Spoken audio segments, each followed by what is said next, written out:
and these are kids, you know, exploring their sexuality, and these are kids doing all sorts of things. We can make all of these justifications and shit. But at the end of the day, my story is my story. I don't let nobody gaslight me or talk me out of my fucking story anymore. So what we've witnessed, and Loretta, you've been here watching on Candid Camera for the last 2 years, but I've been filming for the last 5. Everything that actually happened here in this community, and it's happening to me in this community, actually fucking happened. Like, it did. It all happened. People will say, "Oh, we didn't mean it that way," or "It didn't mean to go down that way," or I'm sorry if you felt that way. But at the end of the day, like, this lady looking me in my face and saying, "We don't have any money to pay you to come and sing for our event." Several times she lied. No one asked her about it. Several times she lied.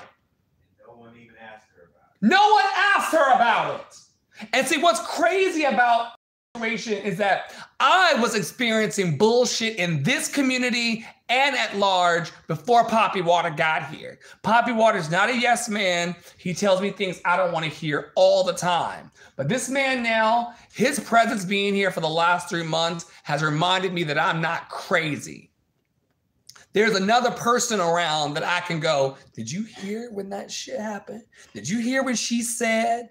Did you hear what he said? Were you there?" And see, that's that. I didn't ever bring up money, Poppy. You never brought up money. You never said I need to be paid. We just talked about you performing.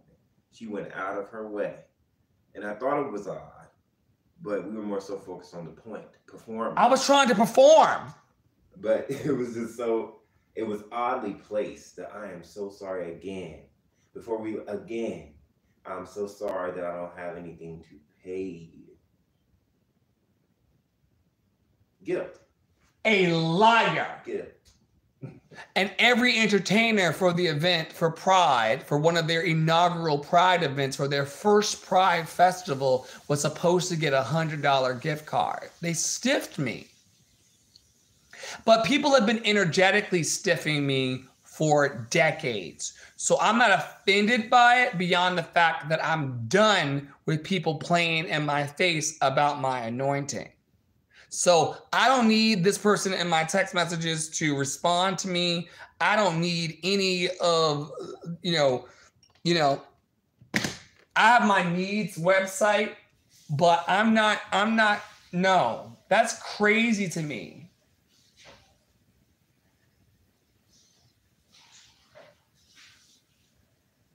It's the fact that, like, even looking back on the event,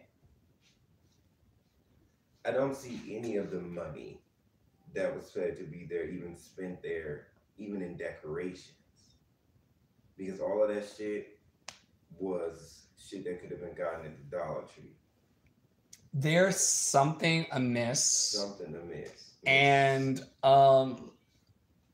all I got to say is on them, because I'm just coming to say, God, I walk with your light. You can now see this room. If there's something here you don't like, it's between you and the room. On to the next room, God, to continue to turn the lights on. The roaches scatter, they scatter. Ain't got nothing to do with me. What's done in the dark comes out in the wash. Just here to turn on the lights. So if it come down to, I pray she ain't embezzling, because I'll say the E word. I pray she ain't embezzling for her own good, because that rock will be overturned. Here's the deal. And it's given the board member that we met, it's already watching for that. Oh, I'm going over to talk to her tomorrow anyway. I want to go. Can I meet her finally? Sure. So I got some real questions. We all have questions. White people saying they went to that school, but the internet is saying they could have went to I'm trying to figure out what's true. Child. Anyway, so yeah, so what y'all need to know is that domestic evangelism and domestic outreach and domestic missionary work is a thing. And I know I'm not saying anything original in thought. I know that I'm not